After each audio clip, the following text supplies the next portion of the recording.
What would you do if the very person who should have welcomed you into the family tried to tear your marriage apart instead?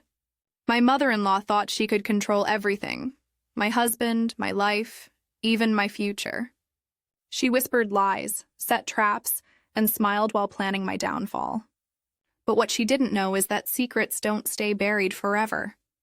Because the very weapon she tried to use against me was the one that ended up destroying her. And when the truth finally came out, it didn't just crack her mask, it shattered her entire world. Stay with me until the end, because what happened next will make you question just how far silence and patience can go in turning betrayal into the perfect revenge. When I first met my husband, I believed I had finally found the kind of love I had always dreamed of. He wasn't flashy, he wasn't arrogant, and he wasn't like the men who strutted around as though the world owed them something. He was gentle, hard-working, with a quiet confidence that drew me in more than any loud gesture could. The way he looked at me, the way he listened when I spoke, made me feel like I mattered in a world where I had often felt overlooked. So when he asked me to marry him, I didn't hesitate. I thought this was the beginning of a lifetime filled with warmth, laughter, and the family I had longed for. My own parents had raised me on values, not wealth. They didn't have much to give me in terms of money, but they gave me lessons that I carried in my heart. Respect, patience, kindness, and the belief that love could bridge any gap. So when I walked into marriage, I walked in with hope. Hope that his family, the people who had raised him, would embrace me with the same kindness that lived in him. I thought, if they raised a man like him, then surely they must be people of compassion too. But that illusion cracked the very first time I stepped into their house as his wife. The warm smiles they had given me before the wedding were gone, as though they had been masks discarded once the ceremony was over. His mother's eyes scanned me from head to toe, not with affection, but with something colder, something that made my skin prickle. It was the kind of look that judged not just what I wore, but who I was, as though she were measuring me against an invisible standard she believed I could never reach. His father barely looked in my direction, and when he did, it was with disinterest, like I was nothing worth acknowledging. His sister smirked when I spoke, her lips curling just enough to let me know she found me laughable, though she never had the courage to say it outright. At first, I told myself it was nerves. Families take time to adjust, I thought. They'd warm up to me once they knew me better. So I smiled. I served tea.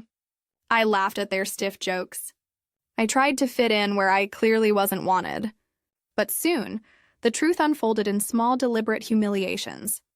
His mother, seated at the dining table with the authority of a queen, looked at me after a meal and said, "Clear the dishes, will you? The sink is waiting." Her tone was casual, dismissive, like it was the most natural request in the world. I thought nothing of it at first. I wanted to be helpful, but it didn't stop there. Iron your father-in-law's shirts. He has meetings tomorrow. Polish the silverware before guests arrive. Sweep the living room. It looks dusty. Each command rolled off her tongue like it was my duty, like this was the role I had been brought into their family to play. And every time my husband sat quietly, shifting uncomfortably, his eyes flickering with guilt but never with protest. He didn't stop her. He didn't speak up. He didn't say, "She's my wife, not your servant." And though he claimed to love me, his silence cut deeper than her words. Days blurred into weeks, and the weight of their demands grew heavier. My hands scrubbed their floors, my arms carried their trays, and my heart carried the shame of being invisible in a house where I should have been honored as a new daughter. They treated me as if my worth began and ended with how well I served them. But what they didn't know, what they couldn't see, was that with every chore, every insult, every moment they pushed me down, I was building something inside myself. I was waiting, watching, recording not with pen and paper, but with memory sharper than any blade. The breaking point came one evening, though not in the way I expected. We were gathered for dinner, a meal that should have been about family, about unity. The table was lined with food, laughter filled the air, and yet I wasn't sitting among them. I was in the kitchen, running back and forth, carrying dishes as though I was hired help. My husband sat at the table with his parents, his sister, his relatives, pretending not to see me darting in and out like a shadow. I was so used to it by then, I thought I could endure one more evening. But then I heard the small voice of my son. He tugged at my dress, his eyes wide with innocence and confusion, and asked, "Mommy, why don't you sit with us? Why are you always working here?" The room fell silent. Forks froze midair. For a fleeting moment, I thought maybe this was it, that they would hear his voice, a child's voice untainted by cruelty, and recognize the wrong they had been doing. But instead, my mother-in-law chuckled, her laughter sharp and cutting, and said, "Because that's what good wives do. They serve the family." My heart clenched. My son's brows furrowed as he looked from her to me, trying to make sense of a world that told him his mother belonged in the background. That was the moment something inside me shifted. Not shattered, not broke, but shifted. I felt the fire rise in my chest, the kind that wanted to scream, to fight, to throw everything back in their faces. But I didn't, not yet. Because rage is loud, and loud anger is easy to dismiss. What I wanted was not easy. What I wanted was inevitable, so I smiled. I nodded, I picked up another dish, and I made a silent vow. My silence would not be weakness. My patience would not be defeat. My endurance would not be surrender. They thought I was powerless, but what they didn't know was that silence can be sharper than any blade. Silence, when wielded with precision, can cut deeper than screams. They thought I was obeying. They thought I was beneath them, but I was waiting, preparing, collecting. Every cruel word, every arrogant smirk, every demand disguised as tradition, I stored it all away. And soon it would be the very thing that destroyed them. Because what my mother-in-law didn't realize was that while she tried to break my marriage, she had secrets of her own. Secrets that, once revealed, would not just break her illusions of control, they would burn everything she built to the ground. I learned quickly that my mother-in-law's cruelty wasn't confined to chores and casual insults. Those were just her opening moves, the small hooks meant to sink into my skin and remind me daily that I wasn't enough. But her true power, the one she wielded with frightening precision, was her ability to manipulate. She didn't simply want me gone, she wanted me broken. It started with whispers. Subtle comments to my husband when she thought I wasn't listening. I would walk into the living room and hear her voice, soft but sharp, like a knife wrapped in silk.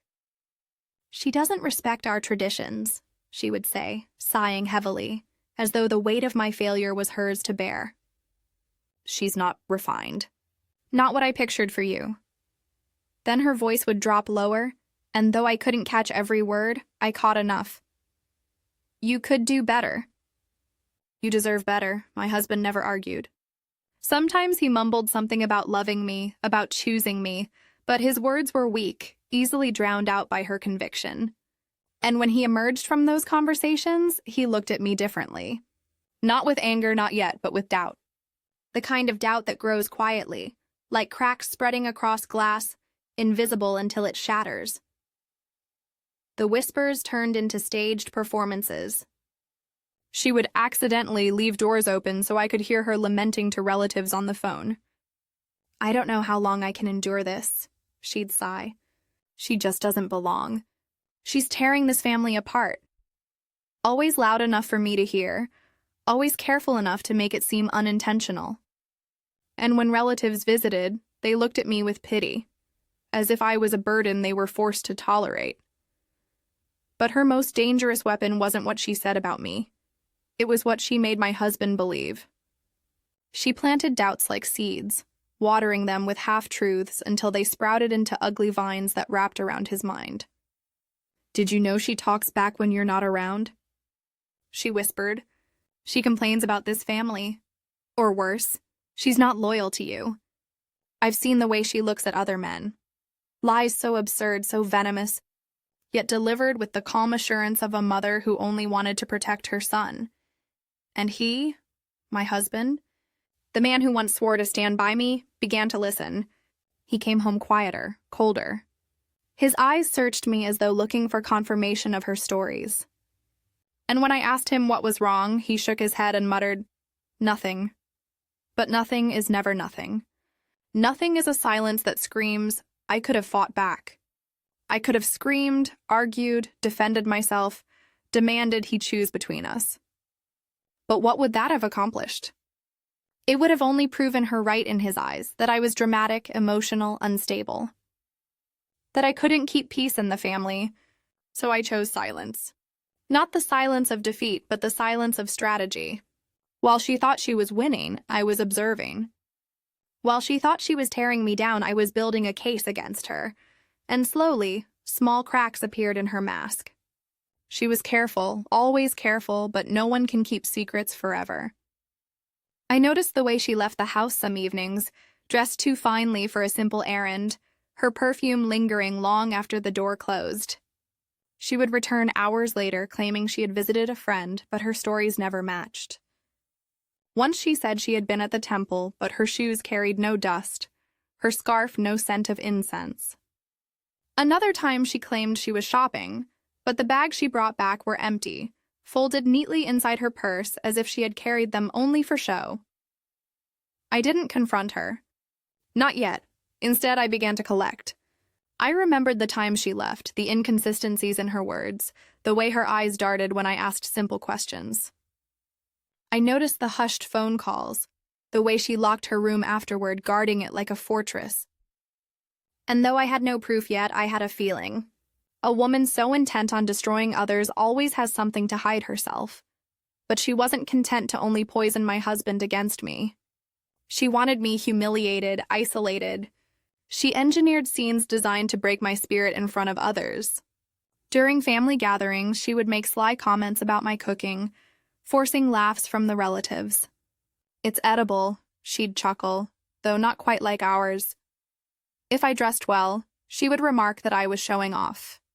If I dressed simply, she'd smirk and say I wasn't presentable. No matter what I did, I lost. And every time my husband sat there, silent, his fork clinking softly against his plate, his gaze fixed anywhere but on me. I told myself to endure, for my son's sake, for the home we were building. But endurance has a cost, and mine was paid in sleepless nights and silent tears. I cried not for myself, but for the version of my husband that was slipping away, the man who once held my hand tightly and swore I was his world. That man was fading, replaced by someone who looked at me with suspicion, who questioned my worth because his mother had painted me as worthless.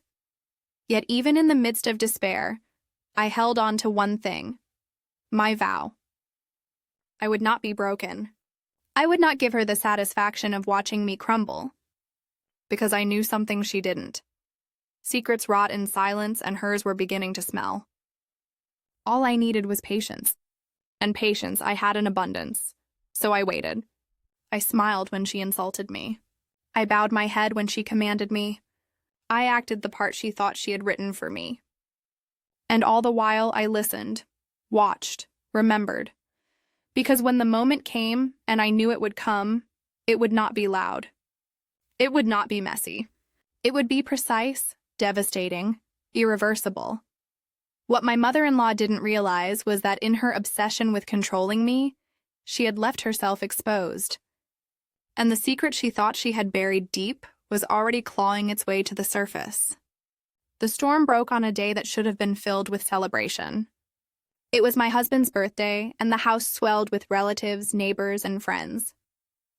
Tables groaned under the weight of food, laughter echoed from room to room, and yet beneath the noise there was an undercurrent, a tension only I seemed to feel.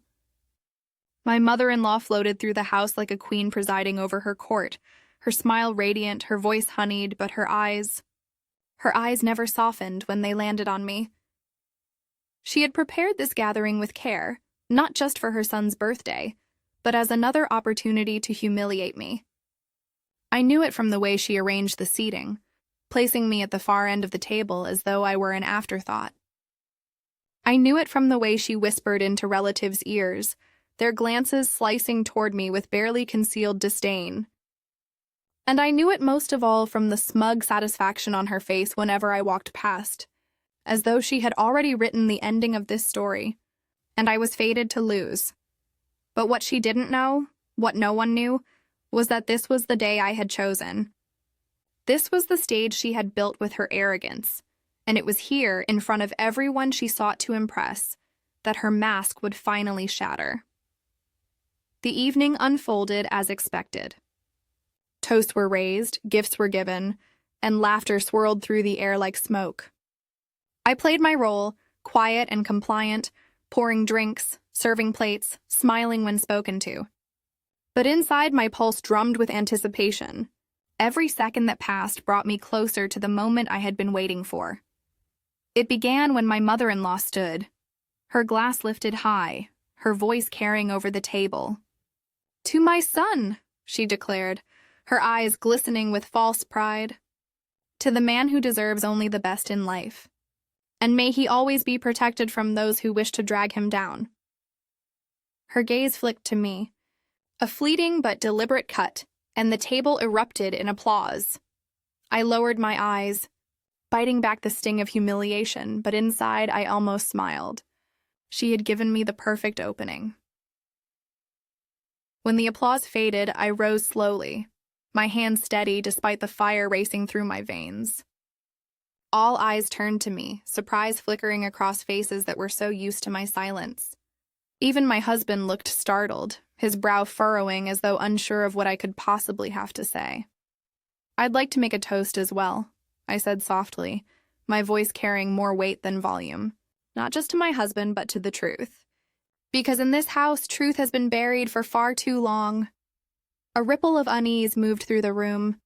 My mother-in-law's smile faltered, her fingers tightening around her glass. "This isn't the time," she began. But I didn't let her finish. "For years," I continued, my eyes locked on hers, "I have been accused, belittled, and humiliated. I've been painted as unworthy, disloyal, even dangerous to this family. And I've endured it all in silence. But silence does not mean ignorance. Silence does not mean weakness. Silence is simply the patience to wait for the right moment. And tonight, that moment has arrived." Gasps whispered through the room. My husband shifted uncomfortably, his eyes darting between me and his mother. "What are you talking about?" he asked, his voice uneasy. I reached into my purse and pulled out the small envelope I had kept hidden for weeks.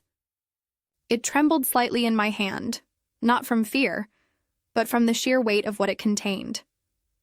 "I'm talking about the truth your mother has hidden from all of you," I said. The room fell silent, every ear straining, every breath held. My mother-in-law's face blanched, her composure cracking at the edges. "Don't listen to her," she snapped, her voice higher than usual. "She's trying to ruin this family." I laid the envelope on the table and slid it toward my husband. "Open it," I told him. His hands shook as he tore the flap and pulled out the photographs inside. The room seemed to shrink around us as he stared at them, his face draining of color. One by one, the pictures passed from hand to hand, his mother in places she had sworn she'd never been, with people she had claimed not to know. The truth, captured in moments she thought were hidden, now laid bare for all to see. Voices rose in confusion, shock, accusation. "Is this real? It can't be! She lied?" The questions swirled, but I stood in silence, my eyes never leaving hers. My mother-in-law's mask shattered completely then. She lunged forward, snatching at the photographs, her voice breaking. "These mean nothing. They're lies." She doctored them. But the more she protested, the more desperate she sounded. The relatives who once nodded along to her whispers now looked at her with suspicion, their faith unraveling with every word. My husband turned to her, his face ashen. "Mother, is it true?" he asked, his voice trembling. For a moment, the room hung in suspense, her denial poised on the tip of her tongue. But then her eyes flickered, just once, betraying the truth before her lips could form a lie. And that flicker was enough. The silence that followed was heavier than any shout, more damning than any accusation. She sank back into her chair, her body trembling, her eyes burning with hatred, not at herself, not at her own actions, but at me, for daring to expose her. And in that silence, I finally smiled. Not a smile of victory, not of malice, but of release. Because the truth had spoken louder than her lies ever could. The silence that followed the exposure was unlike any I had ever felt. It wasn't just the absence of sound. It was the weight of disbelief pressing down on every person in that room. My mother-in-law sat frozen, her eyes darting wildly as though searching for an escape that no longer existed. The photographs lay scattered on the table like shards of glass, each one cutting deeper into the image she had crafted of herself all these years. My husband's hands trembled as he stared at them, his lips parted but unable to form words. I saw the boy in him then, the child who had grown up believing his mother's word was law, who had trusted her every story without question. And now that foundation was cracking beneath him. The relatives began to murmur, their voices low but sharp. All this time, she made us believe. How could she? The tide was turning, and for once it wasn't against me. I stood quietly, my heart pounding but my face calm, letting the truth do what years of my words never could. Finally, my husband looked at me. His eyes were clouded with guilt, confusion, and something else, something heavier. "Why didn't you tell me sooner?" he asked, his voice barely above a whisper. I held his gaze, steady and unwavering. "Because you wouldn't have believed me. You needed to see it for yourself." Everyone did. He lowered his head, shame coloring his cheeks, and I knew the battle inside him had just begun. But that was his war to fight, not mine. My war was already won. My mother-in-law slammed her palm on the table, her voice breaking through the silence like a whip. "You ungrateful boy. After everything I've done for you, you'll believe her over me?" Her finger shot toward me, trembling with fury. "She's poisoned you just like she's poisoned this family." But no one rushed to her defense. The same relatives who once smirked at her jokes, who nodded along with her criticisms, now looked away, unwilling to meet her eyes. Their silence was the loudest condemnation she could receive. I didn't speak. I didn't need to. She thrashed against her own downfall. Every word she screamed, only binding her tighter in the truth she could no longer deny. She stood, knocking over her chair, her face twisted with rage. "You'll regret this," she hissed at me. "You think you've won? You've destroyed this family." I finally allowed myself a small smile. "No," I said softly. "You destroyed it yourself. I just let everyone see it." Her body shook, her eyes blazing, but she had nothing left to throw at me. Not words, not power, not control. She stormed out of the room, her footsteps echoing like thunder, fading into the distance. And with every step she took, the grip she once had on this family loosened. The days that followed were a blur of fallout. Neighbors whispered, relatives distanced themselves, and the woman who once held court with pride now found herself a pariah in her own home. Her lies had been her weapon, but the truth was her executioner. My husband struggled, caught between loyalty to the woman who raised him and the reality of who she truly was. He apologized to me in fragments, words mumbled in the quiet of the night, his hand reaching for mine with hesitation. "I should have defended you," he admitted one evening, his voice breaking. "I should have trusted you." I looked at him, the man who had once been my greatest ally and then my deepest wound. "Trust isn't given once," I told him. "It's built piece by piece. If you want it back, you'll have to rebuild it."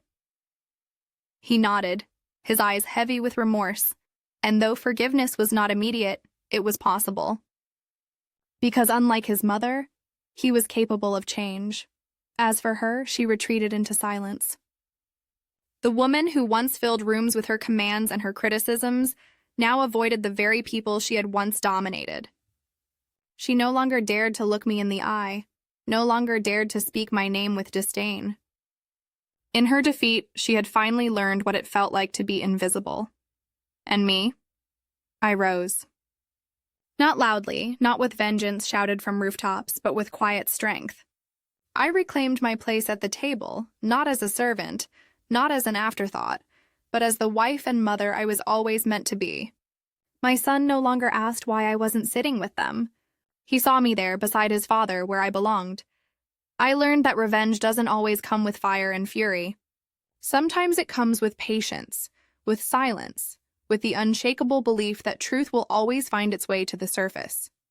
My mother-in-law tried to destroy my marriage, my dignity, my very sense of self. But in the end, it was her own secret that destroyed her, and as I watched her fade into the shadows of her own making, I felt no pity. Only peace. Because justice, when it finally comes, doesn't need to scream. It only needs to be seen.